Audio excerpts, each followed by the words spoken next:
আজকের এই ভিডিওতে আমরা রায়মার্টিন প্রশ্নবিচিত্রা 2025 মাধ্যমিক যে ভলিউম 1 রয়েছে সেখান থেকে দ্বিতীয় ইউনিট টেস্টের জন্য ভূগোল বিষয়ে যে তোমাদের 13 নম্বর স্কুল রয়েছে 285 নম্বর পেজে এই প্রশ্নের উত্তর নিয়ে আলোচনা করব।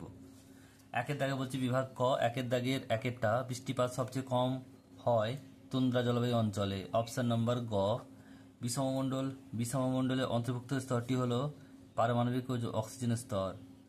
3/4 ভাগ মেঘাচ্ছন্নতাকে প্রতীকে বোঝানো হয়, সেটি হলো অপশন নাম্বার ঘ। একের দাগের 4 বলছে মরাকোটালের সময় পৃথিবী ও চাঁদ অবস্থান করে 90 ডিগ্রি কোণে। নেক্সট প্রশ্ন বলছে বেঙ্গোলিয়া স্রোত হলো আফ্রিকার পশ্চিম উপকূল বরাবর প্রবাহিত ঊর্ধ্বগামী শীতল স্রোত। একটি জায়িদ ফসলের উদাহরণ হলো বাদাম।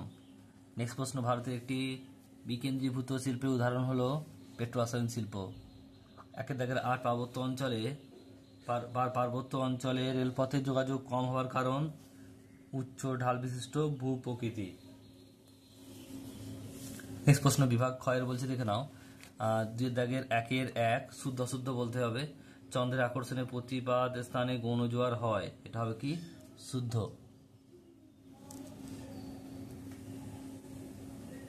নেক্সট প্রশ্ন পরেরটা বলছে যে সোনালী চতুর্ভুজ মোট দৈর্ঘ্য হচ্ছে 5846 কিমি, এটা হবে শুদ্ধ। এরপর হচ্ছে 2 দাগের 2-1, এটা বলছে শূন্যস্থান পূরণ করতে হবে। বলছে যে ওজোন স্তরের ঘনত্ব মাপার একক হলো ড্যাশ, এটা হবে কি ডবসন। নেক্সট প্রশ্ন পরেরটা ড্যাশ রাজ্য ভারতে কফি উৎপাদনে প্রথম, এটা হবে কি কর্ণাটক। পরের প্রশ্ন রয়েছে 2-1 কথায় উত্তর দাও। বলছে কোন স্রোতকে স্থলবায়ু ও জলবায়ুর বৃহৎ সংস্কর বলা হয়, এটা কি মৌসুমী বায়ু।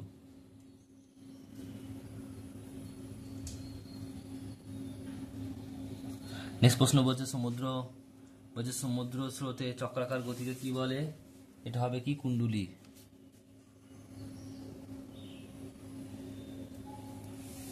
নেক্সট প্রশ্ন রয়েছে স্তম্ভ মেলাতে হবে। প্রথমে বলছে দেখো কিয়োটো প্রোটোকল, এটা হবে কি ক স্তম্ভে বাম স্তম্ভ আর ডান স্তম্ভ মেলাতে হবে।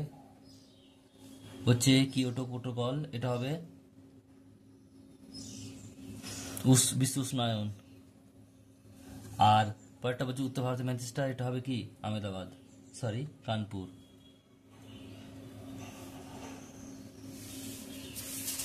উত্তর ভারতের ম্যানচেস্টার হচ্ছে কানপুর, আর ভারতের ম্যানচেস্টার হচ্ছে আহমেদাবাদ, আর দক্ষিণ ভারতের ম্যানচেস্টার হচ্ছে কোয়েম্বাটুর, এটা মনে রাখবে।